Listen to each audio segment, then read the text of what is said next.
Alright, Shalom Akim. This is Kal Halal, Yahweh Ba'ashem Yahushai, Ba'ashem Rakakwadash. That belongs to the apostles and elders of Great Millstone and well. And peace and salutation to the Akim around the world that push the truth and sincerity. There's brother Yaraba from the Trinidad East Camp. I said I'll go through a few precepts. I'll entitle it The Prayer of a Righteous Man Availeth Much. Right? As you go through some precepts, you will understand a little more what I mean. So there's James 5 verse 16, and say, confess your faults one to another, pray one for another, right, that ye may be healed. Now that praying one for another talking about is your brethren. You understand? Those that are also in the faith, because also have scriptures that show you that pray not for these people that serve other gods and so forth. The ones you're supposed to be praying for is the ones that like-minded and just do the same thing that you just do, or striving for the same goal, right? It's like how you tell us just you say don't worry about how the ungodly shall be punished, but rather how the righteous shall be saved. The ones you'll be praying one for another for is, as Adania said, those that do the will of the Most High. They are your brother and your sister and your mother, right? You say, confess your faults one to another, pray one for another, that ye may be healed. You say, the effectual fervent prayer of a righteous man availeth much.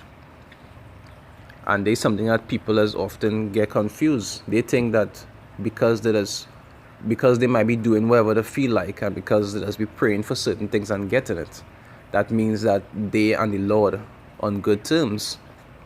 And I remember asking somebody that question once. I asked them if you think that Satan could also answer prayers.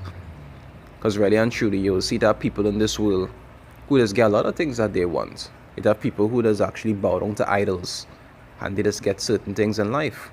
That doesn't mean that them and the Lord are on good terms. You understand? And that is a stumbling block to a lot of people. Because they just still get what they want, even though they're doing the wrong thing. They're thinking that when that time of destruction come, it will be the same way. But that's a delusion the Lord actually putting them in. He said the prayer of a righteous man. Now let me go to the definition of the word. Right? So the definition of the word righteous here. It's say morally good. It's say following religious or moral laws. You understand? And our religious or moral laws goes back towards the Lord's ordinance, what the Lord actually told us to do and not to do. Right? Definition 1.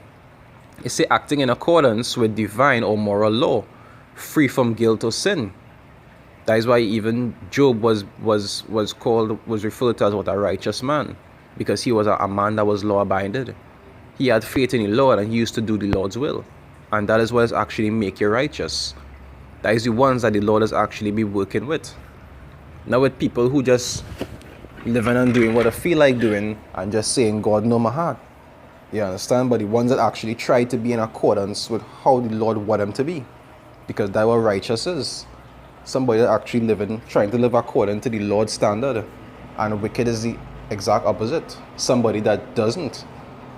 That's why there's no a righteous person from a wicked person. Which is another cut for people who like to say it's not about the things that you do, but it's how you feel on the inside. But righteousness is not also on the inside, but it's determined by what you do on the outside. Right? It says number 2, it's morally right or justified, a righteous decision. A righteous decision is determined by what? The same thing. Right?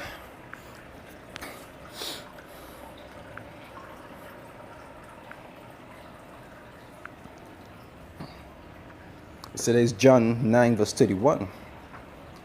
It say, now we know that Yahweh heareth not sinners. No, this don't mean that no man ever sinned in his life. Example again, just like Job. It wasn't that Job never did anything wrong in his life, but it's because it have a difference between a man who does just live sinfully and a man who does sin and seek repentance and try to live how the Lord wants him to live. There's a very big difference between the both of them. That kind of man that has actually tried to do what the Lord wants him to do, even though he might stumble sometimes, that by itself is a perfect man. All right. So now we know that power heareth not sinners, but if any man be a worshipper of Yahweh and doeth his will, say him he heareth.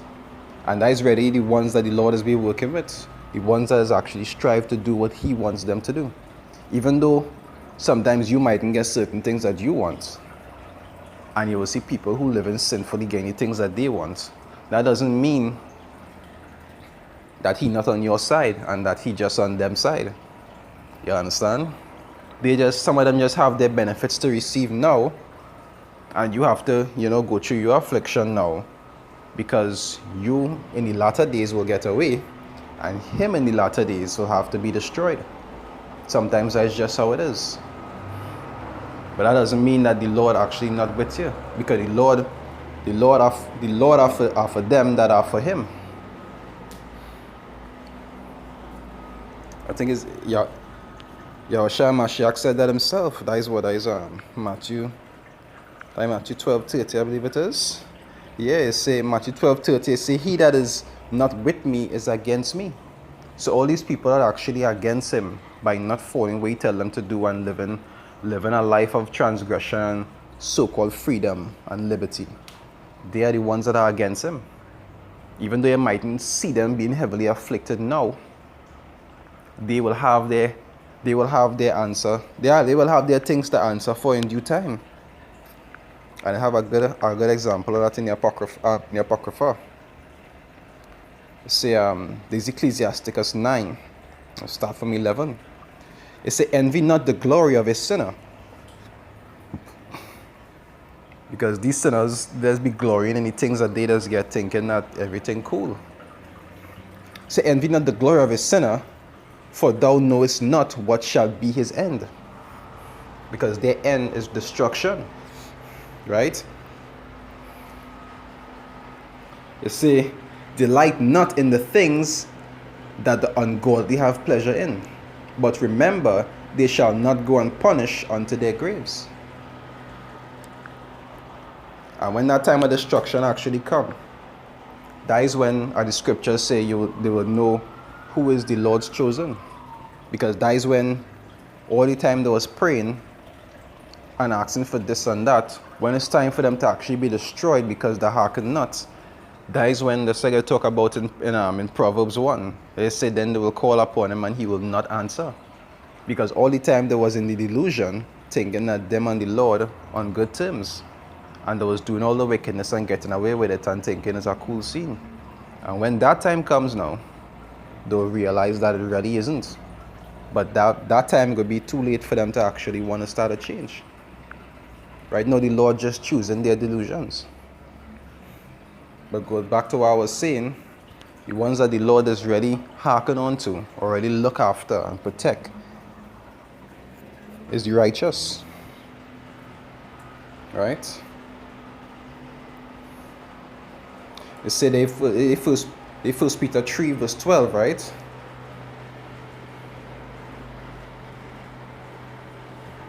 First Peter 3 verse 12. It says, for the eye of the Lord are over the righteous. And righteous goes back to what? A man who law abiding and have faith in the Lord. Not law abiding as in, buckling up when you're driving and not breaking street lights. You understand? But one that's actually do the things that the Lord delight in, the things that he commanded of us to do. Say, for the eyes of the Lord are over the righteous, and his ears are open unto their prayers. Unto their prayers. Not unto everybody. No, that the scriptures talk about, they say he has sent rain to the just as well as the unjust. But I don't mean he on them. That don't mean that he have time for them. They're being preserved for something that he self will put them through. You understand? He just taking care of them until the time comes that he had to destroy them. But he not actually working with them. He is work with the righteous, the ones that for him. Right? You see, and and his ears are open unto their prayers. But the face of the Lord is against them that do evil. And that is it right there. For they that want to live wickedly and against the Lord, his face is against them. But they don't see it right now because things are still blissful. You understand? They can still go down the road and buy 2 pack of chicken and a box of food, and they can still get to eat and everything in a calm state. It's only when things break out into madness and they realize that shit just ain't going the way, that is when they go realize how real it is. But for now, in the time of comfort, just like typical Jakes, in the time of comfort, they don't have time because it's working out for them. Jakes only like to turn to the Lord and do what is right when they're actually in a position of no choice. You understand? When they're going and die, when they're sick, when something really wrong with them, then they just want to turn to righteousness. But when they have some form of liberty, they don't have time. And those are the ones that the Lord are going to destroy. But the righteous is the ones that the Lord does work with, and the ones that he has listened to. Even though you mightn't get every single thing that you want, sometimes not getting what you want all the time is a good thing. But there's a video just, talking about who the Lord does actually hearken to, who he does work with, the prayers of who he does actually hear. Even though it might have other people, like I say, that just do some wicked things, and they just get a praise answered. The Lord does work with the righteous, the ones that are for him. With that, I'd like to say Halal, Yahweh, Ba'asham Yahushai, Ba'asham Rakah Kodash, Shalom Akim, stay strong.